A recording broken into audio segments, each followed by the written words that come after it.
সংক্ষিপ্ত সংবাদে আপনাদের সাথে আছি আমি ইয়াসমিন সুমনা। শুরুতেই সংবাদ শিরোনাম। ৩৬ বছর পর চট্টগ্রাম বিশ্ববিদ্যালয়ে প্রধান উপদেষ্টা ডক্টর ইউনূস পেলেন সম্মানসূচক ডিলিট ডিগ্রি। ভারত ও পাকিস্তান উত্তেজনা আবারও বাড়ছে, দুই কূটনীতিককে তাৎক্ষণিক বহিষ্কার করল দুই দেশ। দ্বিতীয় ওয়ানডেতে দক্ষিণ আফ্রিকা ইমার্জিং দলের স্কোর ৩৩৩, জয়ের লক্ষ্যে ব্যাট করছে বাংলাদেশ।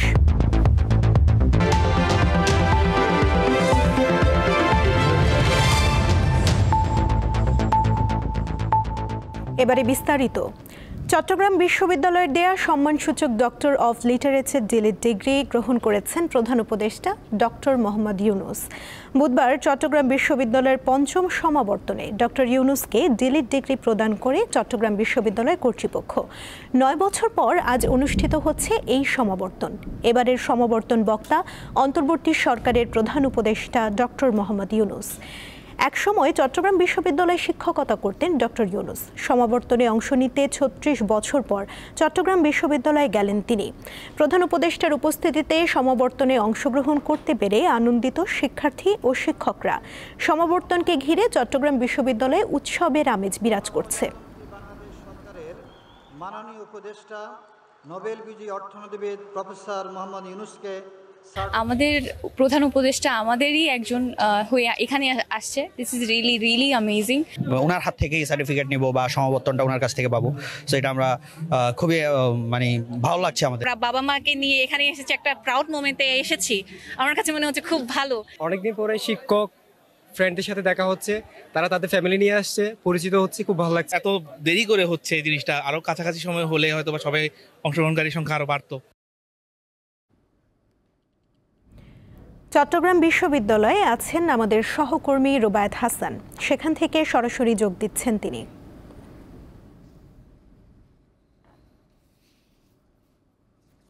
রুবায়েত, চট্টগ্রাম বিশ্ববিদ্যালয় থেকে ডিলিট ডিগ্রি গ্রহণ করার পর প্রধান উপদেষ্টা কিছু বলেছেন, আর সমাবর্তন বক্তা হিসেবে কখন বক্তব্য রাখবেন তিনি?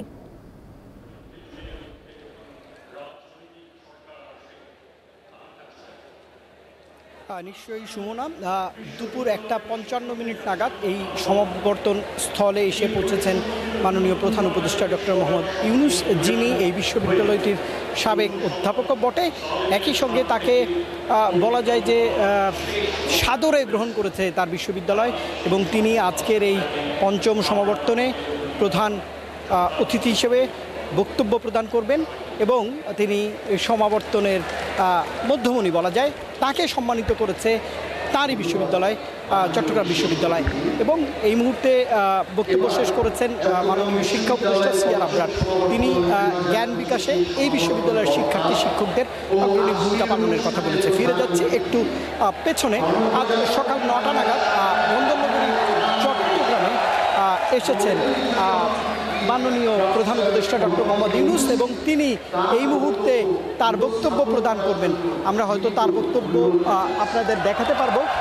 তিনি তার বক্তব্য প্রদান করার জন্য আসলে স্টেজের দিকেই যান, এবং সরাসরি যদি একটু আপনাকে দেখাতে চাই যে মাননীয় প্রধান উপদেষ্টা তিনি যখন পোডিয়ামে গেছেন তখন কিন্তু এখানকার প্রায় 23,000 ডেলিগেট, তারা উচ্ছ্বসিত, উদ্বেলিত।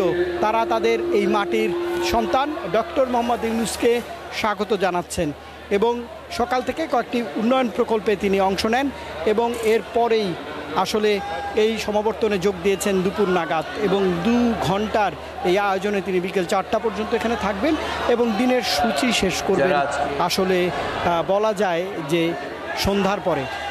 সন্ধ্যার আগে আগে তিনি তার নিজ মাতৃ যে স্থান সেখানে যাবার প্রয়াস করবেন, এবং প্রধান উপদেষ্টা হবার পর 9 মাস পর তিনি চট্টগ্রামে এই প্রথমবারের মতো একদিনের সফরে এলেন এবং সকাল থেকে খুবই ব্যস্ত সময় পার করেছেন। আজ এই সমাবর্তনে কিন্তু বিভিন্ন রং, চমৎকার নয়নাভিরাম এই ক্যাম্পাস চট্টগ্রাম বিশ্ববিদ্যালয়। সেখানে পাহাড় রয়েছে, সবুজ প্রকৃতি, কিন্তু বাদ সেধেছে আজ প্রকৃতি। প্রচণ্ড গরম, বলা যায় যে 40 ডিগ্রির ওপরে তাপমাত্রা রয়েছে। সেই তাপমাত্রাকে উপেক্ষা করে এখানে প্রায় 23,000 মানুষ এই সমাবর্তনে অংশ নিচ্ছেন, এবং এবং একই সঙ্গে এখন এই মাহেন্দ্রক্ষণে বক্তব্য রাখছেন প্রফেসর মোহাম্মদ ইউনূস, যিনি প্রধান উপদেষ্টা। তার বক্তব্যে দর্শক একটু যেতে চাই, কারণ এখানকার যারা শ্রোতা রয়েছেন তারা তাকে স্বাগত জানিয়েছেন। বক্তব্য তিনি শুরু করেছেন। দর্শক, প্রধান উপদেষ্টা ডক্টর মোহাম্মদ ইউনূসের বক্তব্যে আমরা যাচ্ছি। শেষ হয়ে যায় তখন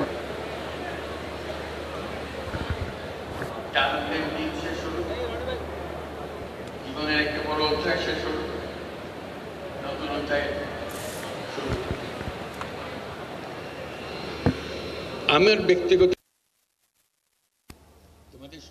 তোমাদের সঙ্গে দেখা করা সেটা অবশ্যই ভীষণ আনন্দের ব্যাপার। এই ক্যাম্পাসে ফিরে আসা বহু বছর পরে, সেটা একটা ভীষণ আনন্দের ব্যাপার। বিশ্ববিদ্যালয় কর্তৃপক্ষকে অশেষ ধন্যবাদ আমাকে এই সুযোগটা দেওয়ার জন্য, এবং এই নতুন সনদপ্রাপ্ত যারা, তাদেরকে ডিপ্লোমা প্রাপ্ত যারা, তাদেরকে অভিনন্দন জানানো, এটাও একটা বিরাট সুযোগের ব্যাপার আমার জন্য। যেটা যে আমি এই বিশ্ববিদ্যালয়ে এসেছিলাম 72 সালে, তখন বিশ্ববিদ্যালয়ে সবে যাত্রা শুরু।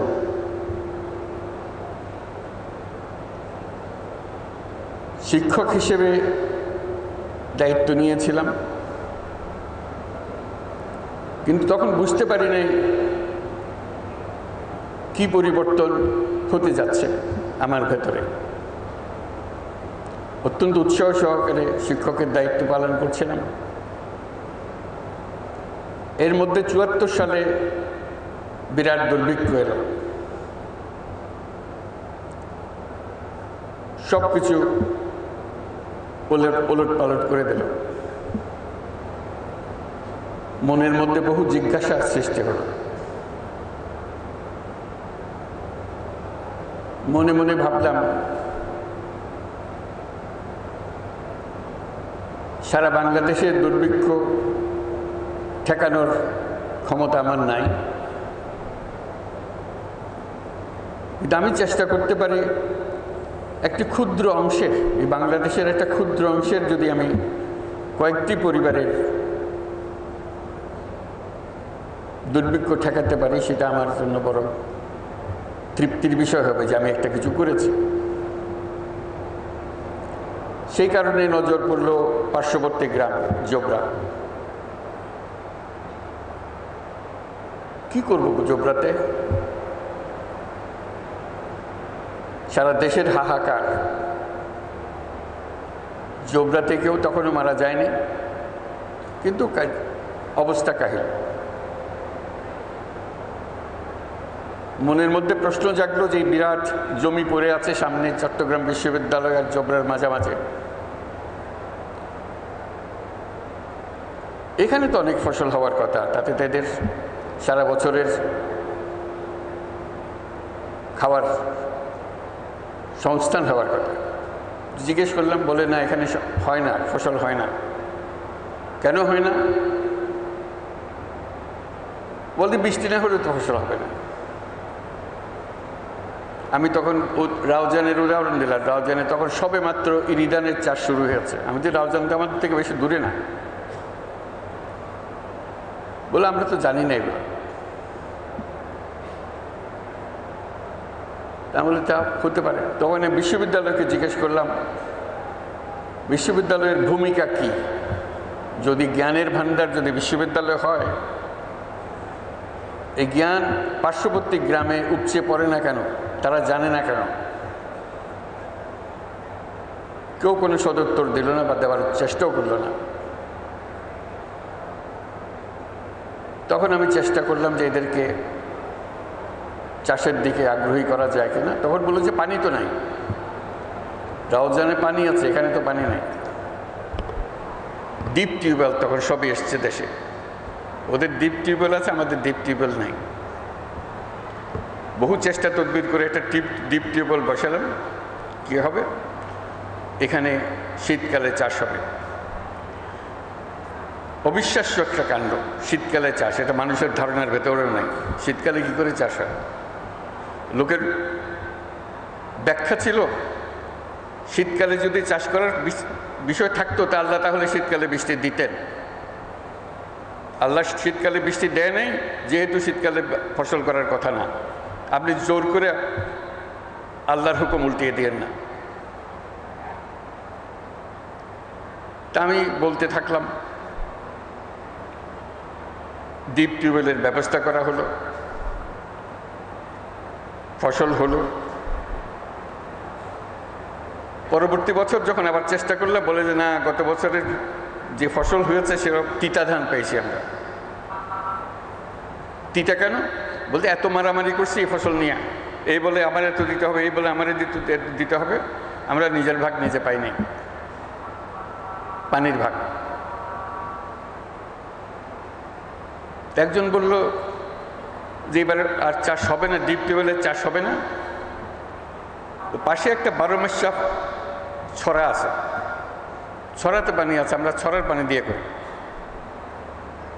আমি কৌতূহলী হয়ে ছড়ার দিকে গেলাম, দেখলাম যে হ্যাঁ পানি আছে। তাহলে এই ছড়া তো এখানে আছে, আল্লাহর পানি তো এখানেই ছিল, একদিন চাষ করেন নাই কেন? বলতে কেউ কোনোদিন করে নাই, আমরাও করি নাই। তো সেবার বাঁধ দেওয়া হলো, আমরা সবাই মিলে বাঁধ দিলাম। বাঁধে যে পানি আসলো তাদের ডিপ টিউবওয়েলের পানি চেয়ে অনেক বেশি পানি।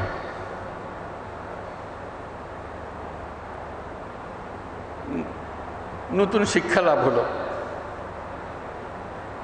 যে গরজ না থাকলে, ইচ্ছা না থাকলে সব কিছু থাকা সত্ত্বেও অভাব থেকে যায়।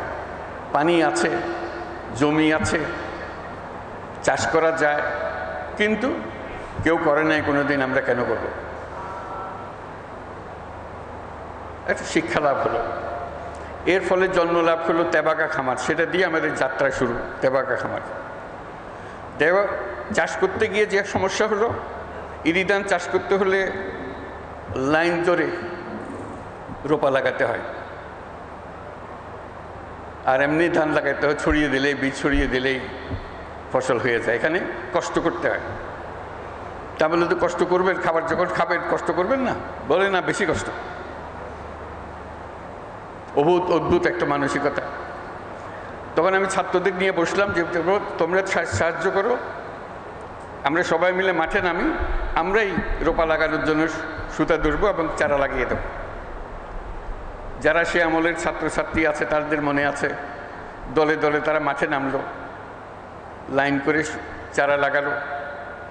সে অভিজ্ঞতা তারা সারা জীবন মনে রাখলো যে আমরা জোবরাতে ইরিধানের চাষ শুরু করে দিয়ে এসেছিলাম। তার থেকে আস্তে আস্তে নজর পড়লো জোবরার অন্যান্য জায়গায়, সজ্জাপাড়া, দেওয়ানপাড়া, বড়ুয়াপাড়া, তাদের অবস্থা দেখার জন্য। আজকে এই কথা বলছি এই জন্য, আমি এসেছিলাম এখানে শিক্ষক হিসেবে। ক্রমে যতই দিন গেল দেখলাম আমি ছাত্র হয়ে গেছি। আমি আর শিক্ষকতার ভূমিকায় নাই, আমি শিখছি, ক্রমাগত শিখছি। এবং ক্রমে ক্রমে এই জোবরার, সজ্জাপাড়া, দেওয়াননগর, এদের যে মহিলারা আছে তারাই আমার শিক্ষক হলো। তাদের কাছ থেকে অনেক কিছু শিখলাম। আমার ছাত্রছাত্রীরা তারা আমার সঙ্গে ছিল, আজকে অনেকে উপস্থিত আছে, যারা মহিলাদের কাছে আমাকে নিয়ে গেল, তাদের কাছে তাদের পাঠদান নেওয়ার জন্য তাদের কাছ থেকে অবাক হয়ে গেলাম। যা ক্লাসরুমে পড়ায় তার সঙ্গে কিছুর মিল নাই। যে কাজে হাত দিলাম সেটা ক্রমে মহিলাদের খুব পছন্দের জিনিস হলো। তাদের হাতে টাকা দিলাম, ঋণ দিলাম, 5 টাকা, 10 টাকা, 20 টাকা। 5 টাকা 10 টাকা যে মানুষের জীবনে এটা এত রকমের আনন্দ আনতে পারে কোনোদিন ভাবি নাই। তারা কৃতজ্ঞতায় গদগদ। আমি কোনো মাগনা টাকা তাদের দিচ্ছিলাম না, তাদেরকে বলছি এই টাকা কাজ করে আপনি রোজগার করবেন, আমার টাকা আমাকে ফেরত দেবেন। তাতেই তারা খুশি। অনেক কাহিনী শুনলাম তাদের, তারা কেউ নিজের নাম পর্যন্ত বলতে পারে না। আমাদের সমাজ এমন, মহিলাকে তার নাম শেখার জানারও সুযোগ করে দেয় না। ছোটবেলায় অমুকের মেয়ে, বিয়ে হলে অমুকের বউ, মা হলে অমুকের মা, সে যে কে সে নিজেও জানে না। আমরা প্রথম চেষ্টা করলাম আমাদের ছাত্রীদের দিয়ে একটা নাম স্থির করার জন্য। বহু কষ্টে একটা নাম তার বাইর করা, যে তার নাম বোধ দিয়েছিল কোনো এক সময়, অথবা কোনো মনে না পড়লে একটা নতুন নাম দেয়া, যাতে করে সেটা সে লিখতে পারে, মনে রাখতে পারে। এই লেখা শেখানো, এই লেখা শিখাতে গিয়ে তার জীবনে অনেক কাহিনী আসলো। প্রতি কাহিনী একটা চেটে একটা চমৎকার। এই থেকে আমি একটা সিদ্ধান্তে আসলাম, এটা বললাম যে সভা সমিতিতে বললাম, লেখালেখিতে বললাম যে ঋণ মানুষের মানবিক অধিকার। সবাই হাসাহাসি করলো। আপনি ঋণের কথাও বলেন, অধিকারের কথাও বলেন, এটা কোন ধরনের কথা? ইকোনমিক্সে তো কোনো অধিকারের বিষয় নাই, আপনি কোন সাবজেক্টের লেখাপড়া করেন? আমি ভাবলাম তাই তো, ইকোনমিক্সে তো অধিকারের কোনো বিষয় নেই, তাও আবার মানবিক অধিকার। আপনি বলছেন ঋণ মানুষের মানবিক অধিকার। অনেক খটকা, একটা খটকার পরে আরেকটা খটকা। তারপরে বললাম আমরা দারিদ্রকে জাদুঘরে পাঠাবো। বললাম আপনি কে জাদুঘরে পাঠাবেন? আমি বলছি আমি আপনার মতো একজন মানুষ, আমি পাঠাতে চাইলে আপনি আমাকে বাধা দিতে চান, বাধা দেন। বলে না এটা আপনার কাজ না, এটা তো সরকারের কাজ। তাহলে আমি আমার কাজ করে করতে থাকি, সরকার বাধা দিলে তখন দেখব। এই যে বললাম যে আমি জোবরার মহিলাদের কাছ থেকে নতুন অর্থনীতি শেখা আরম্ভ করলাম, সেই হিসেবে জোবরা আমার নতুন বিশ্ববিদ্যালয়ে দাঁড়িয়ে গেল। আজ পর্যন্ত যা কিছু করে যাচ্ছি, এই জোবরা থেকে যা শিখেছি তারই বহিঃপ্রকাশ। আমি বলছি যে যে অর্থনীতি আমরা পড়াচ্ছি, এই অর্থনীতি ব্যবসার অর্থনীতি, মানুষের অর্থনীতি না। যে কোনো অর্থনীতিবিদ্যার যদি শুরু করতে হয় মানুষকে দিয়ে শুরু করতে হবে, ব্যবসাকে দিয়ে না। আজকে যে শুরুটা হলো, সেই শুরুটাই আমাদেরকে ভুল পথে নিয়ে গেল। আমরা এক ব্যবসা কেন্দ্রিক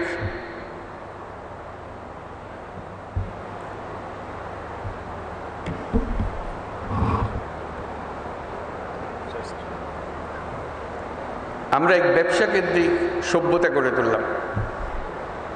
আমরা এই সভ্যতা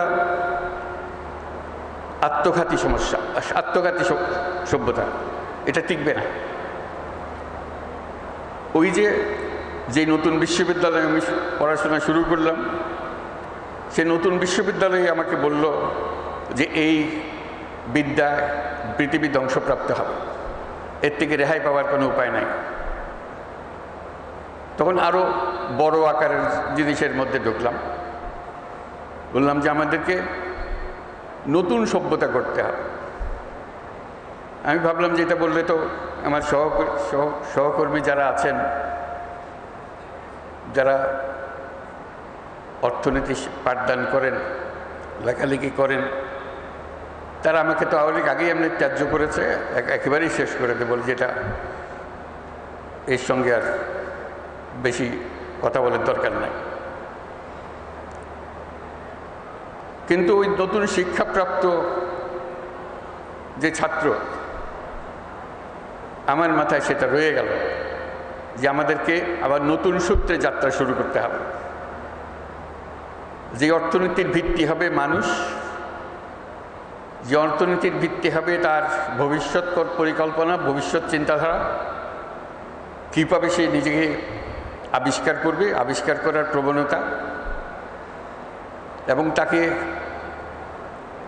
যে দিকে তাকে ছুটিয়ে দেওয়া হয়েছে সেদিকে ছোটানোর থেকে বের করে আনা। এগুলো বলছি এই জন্য সমস্ত কিছুর বীজ বপন হয়েছে এই বিশ্ববিদ্যালয়ে, পাশে নতুন বিশ্ববিদ্যালয়। সেই জন্য আমি জোবরার কাছে কৃতজ্ঞ, এই বিশ্ববিদ্যালয়ের কাছে কৃতজ্ঞ, যেহেতু বিশ্ববিদ্যালয় আমাকে জায়গা দিয়েছিল এখানে আসার জন্য। টানা কয়েকদিনের সংঘাত, হামলা, পাল্টা হামলা, গোলাগুলি ও উত্তেজনার পর কাশ্মীরের নিয়ন্ত্রণ রেখায় পরিস্থিতি কিছুটা শান্ত হয়ে আসছে। এর মধ্যেই কূটনৈতিক সংঘাতে জড়িয়েছে ভারত ও পাকিস্তান। গুপ্তচর বৃত্তির অভিযোগে উভয় দেশই একে অপরের হাইকমিশনের কর্মকর্তাকে বহিষ্কার করেছে। কর্মকর্তা বহিষ্কারের এই পাল্টাপাল্টি পদক্ষেপের শুরু হয় ভারতের পক্ষ থেকে। দিল্লিতে নিযুক্ত পাকিস্তান হাইকমিশনের একজন কর্মকর্তাকে কূটনৈতিক মর্যাদার সঙ্গে অসামঞ্জস্যপূর্ণ কার্যকলাপের অভিযোগে পার্সোনা নন গ্রাটা ঘোষণা করে 24 ঘন্টার মধ্যে দেশ ছাড়তে বলা হয়। পাল্টা পদক্ষেপ হিসেবে পাকিস্তানও একই দিন সন্ধ্যায় দিল্লিতে নিযুক্ত ভারতীয় হাইকমিশনের এক কর্মকর্তাকে বহিষ্কার করে। দীপ্ত সংবাদ শেষ করার আগে শিরোনামগুলো জানিয়ে দিচ্ছি আরও একবার। 36 বছর পর চট্টগ্রাম বিশ্ববিদ্যালয়ের প্রধান উপদেষ্টা ডক্টর ইউনূস পেলেন সম্মানসূচক ডিলিট ডিগ্রি। ভারত ও পাকিস্তান উত্তেজনা আবারও বাড়ছে, 2 কূটনীতিককে তাৎক্ষণিক বহিষ্কার করল 2 দেশ। দ্বিতীয় ওয়ানডেতে দক্ষিণ আফ্রিকা ইমার্জিং দলের স্কোর 333, জয়ের লক্ষ্যে ব্যাট করছে বাংলাদেশ। এই ছিল এখনকার মতো। এরপর বিকেল 4টায় দীপ্ত স্পোর্টস দেখার আমন্ত্রণ রইল। এছাড়া আরও তথ্য এবং বিনোদন জগতের নানা খবর পেতে যুক্ত থাকুন দীপ্ত ডিজিটাল প্ল্যাটফর্মের সাথে। ধন্যবাদ সবাইকে।